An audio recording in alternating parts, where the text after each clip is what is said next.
वशिष्ठ मुनि ने उन्हें श्राप दिया कि राजा होने का, बलवान होने का और भगवान दत्तात्रेय के वरदान का अहंकार होने के कारण कार्तवीर्य अर्जुन को ऐसा लगता है कि उसे परास्त करने वाला कोई है नहीं, जिसके चलते खुद विष्णु उसके मत का नाश करेंगे।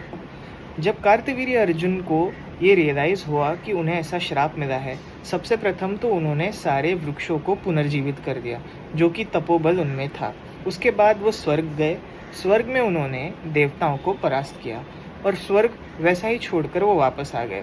अब इससे पीड़ित होकर जब देवता भगवान विष्णु के पास गए, तो भगवान विष्णु ये जानते थे, उन्होंने ही भगवान दत्तात्रेय के रूप में कार्तवीर्य अर्जुन को वरदान दिया था।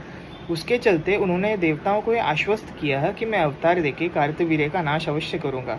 लेकिन उनका गोल था कि कार्तवीर्य अर्जुन का वध नहीं, अपितु उस विदेह मुक्ति देना, क्योंकि भगवान दत्तात्रेय से मांगने वाले अनेकों वरदानों में से एक वरदान ये भी था कि भगवान दत्तात्रेय के समान ही कोई उनका वध करे।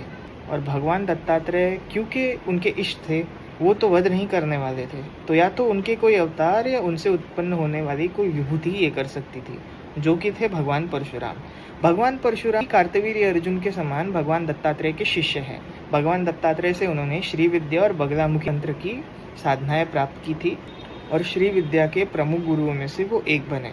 भगवान दत्तात्रेय से उन्होंने अनेकों मंत्र शास्त्रों का वरदान प्राप्त किया। इसके चलते जब उन्होंने कार्तवीर्य अर्जुन का वध भी किया था, तो माँ रेणुका के साथ वे भगवान दत्तात्रेय के पास गए थे क्षमा याचना करने के लिए कि इतना बड़ा अधर्म हो गया कि मैंने आपके भक्त का वध किया।